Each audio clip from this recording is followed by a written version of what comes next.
And we are back in the garage, guys. We are back for another great video, back for another project. Today is going to be slightly different. We're not going to be messing with the GTR as you guys have seen in the past several weeks. We got the Sonic here in the garage. We got the GTR outside for the first time ever. As you see by the thumbnail, we're getting ready to upgrade this front fascia here by adding some fog lights. So yes, we are going to add some fog lights to the Sonic, and we got a kit off of eBay. As always, I'll go ahead and I'll put a link down below as to where you guys can buy this kit here. It was actually really cheap, really affordable, especially when you compare it to the parts that come for the GTR. That Sonic, really an economical car. So without further ado, you're going to go ahead and pop open your hood on your Sonic because you're going to need to take off the front bumper. So first things first, here on the top side, we got several clips going across the top. We're going to take off those guys, as well as we're going to take off these 4 bolts here. They look like they're 10mm bolts, and that's going to be it for the top side. Then you're going to make your way up underneath the car, and there's a few screws you're going to need to take off. The first 2, you can see this one here, which is over on the driver's side. It's connected to this panel, which is connected to the underframe. You need to take that guy out. So I have a T20 Torx bit on my drill right now. So go ahead and take out this guy on the driver's side. There's one. And take out the other one on the other side, on the passenger side. And then over on the far edge on your driver and passenger side, there's going to be another 2 bolts here. So go ahead and take off both of those on both sides of the vehicle. And then over on the far top side, where your splash guard is kind of parallel to your tire, there's going to be another screw which points directly up, which holds your bumper up here to your fender. Go ahead and remove both of those Torx bits on each side of the vehicle. And once you get that screw off both sides, there's 3 more. 1, 2, 3, which kind of go their way down the side of the splash guard. Go ahead and take those guys off as well. And once you have all those screws off, you can now go ahead and give a tug on your bumper and separate it from the bracket that's holding it against your fender. Be careful. There's clips just like that, and as you see, 99% of the time they do break. What I simply do, since this guy did break, I simply apply just some epoxy or some thick super glue, and that holds them back in place without any issues. So pull this guy off on both sides, and we're ready to pull off the entire bumper. And once you have both sides unclipped from the fenders, you should be able to pull your bumper forward. There you go. Front bumper is pretty much all the way off. Last thing you gotta do, a couple of cables that are connected to the bumper, which it looks like there's only one over on the passenger side. Once you have that cable disconnected, there's your whole grill, comes off all nice, one piece. We're gonna have to get the harness ready. This is the more tedious part, so we'll get this out the way, and then we'll leave the actual fog lights for last. So I got the harness laid out on the ground. Hopefully this will help you kind of see the orientation, see how we're wiring this guy up. So that side, as you can see, that's gonna go to the passenger side fog light. This one here, this guy is going to mount to the driver's side fog light. For the relay, you're simply just gonna have to find a place near the battery up in the engine bay, and you're just going to mount that relay to something. Then coming directly off of that relay, you actually have 3 cables. You have a red and a black. You're actually going to wire the red one directly to the positive terminal on the battery, and then you can actually wire the black one also to the negative terminal on the battery, or you can just find a chassis ground nearby. And then the 3rd cable coming from the relay, this long white cable. So what you can't really tell is that this white cable is going to actually have to fish through the firewall. This switch is mounted on the inside of the vehicle. We're going to find a spot to fish this through, and then we're going to have these extra 2 red and black cables here, and these guys simply just provide power to the switch itself. The switch, there's an off red light, on green light. What I'm gonna do is put the negative wire to a chassis ground, which will be inside near the fuse box, and then I'm actually gonna just use a tap a fuse or an add a fuse, and I'll put this guy into the fuse box so that only when the car is on, or only when that specific circuit is on, will these on and off lights actually show. Essentially that means the car is going to have to be turned on for this guy to actually function. Hopefully that kind of makes sense while it's laid out. So without further ado, let's go ahead and get going.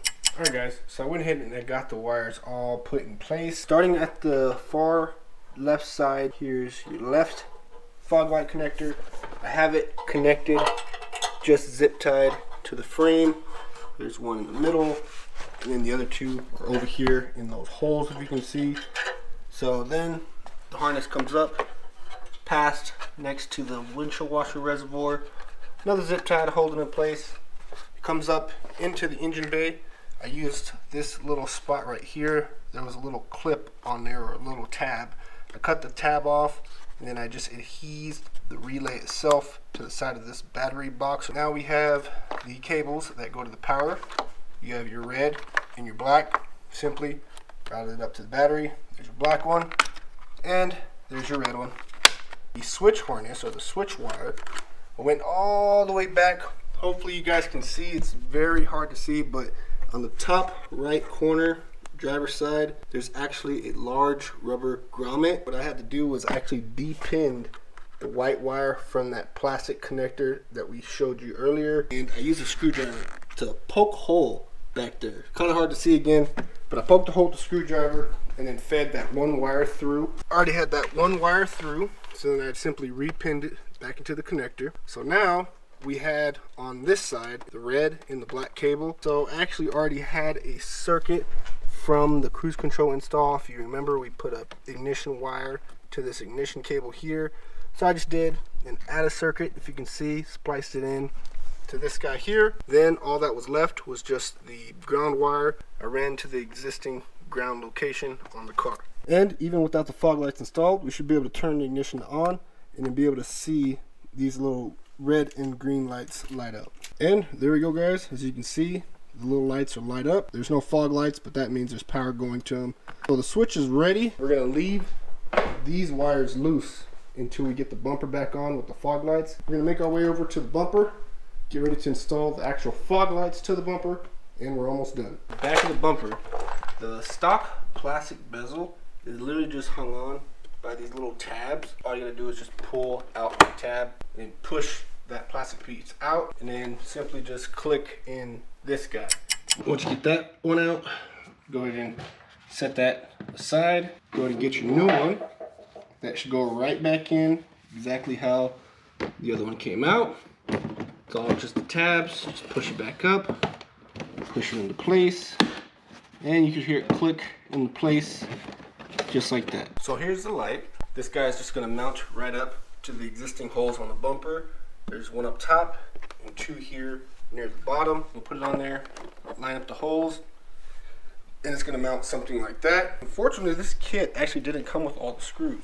It came with only 2 screws. But from all the products I have, I actually had some other screws that I'm going to be using, and they're actually the exact same size.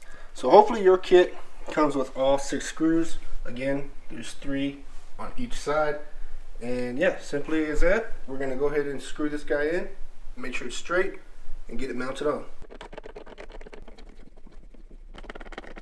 There we go. We got this guy mounted on, and it is nice and secure. If we take a look at the front of the bumper, there's the stock side that does not have fog lights. And here we go. There's our new fog light on that side. So I'm going to do that exact same procedure, and the bumper is ready to take back to the car and plug up, and let's see if it works. Alright guys, so let's go ahead and get the bumper almost fully in place. I'm going to connect fog lights to their harness, and then I want to make sure before I button everything up that it is indeed working. So with that, we're now plugged in. Set it back on there just to get rid of the tension on the cables. So I'm going to jump back in the car, turn on the fog lights, see if it works. Headlights work, and no, we do not have fog lights working. So I'm going to take my cables and I'm going to spin them around, essentially. Alright, so now let's try that again. Headlights work, and boom, there we go. Fog lights are on, bright, ooh, extremely bright, and working. So there you go, guys. That's how you install your fog lights. Alright guys, now that you know that your fog lights are working, go ahead and cinch up all of those zip ties that you had holding your harness in place. You can make this look a little bit more pretty with some convoluted tubing if you want to. I'll probably do that in a later time. Push your bumper all the way back. You're going to attach all those several clips as well as those 4 bolts into the top part. Be sure you line this up, hit it in place so it clips into place, and then you're going to have those 4 screws, 1 here and then 3 all the way down. On the bottom you're going to have those 2 Torx bits, 1 over here, 1 over there. In the middle, like we did earlier, over here. Once you have all those bolts cinched down, your bumper is back on, and you're pretty much done with this project. And just like that, guys, you have now completed another project, another great mod for your 2012 to 2016 Chevy Sonic. You got your fog lights on, you got your fog lights installed, and if you went the LED route, you have extremely bright, extremely great visibility now. Last thing you want to do is take it outside in the nighttime, and with those little screws that we showed you earlier, you're going to want to head and adjust them accordingly so that you're not blinding people. Thank you once again for watching another great video with Everything Avon. We'll see you guys in the next video coming up soon.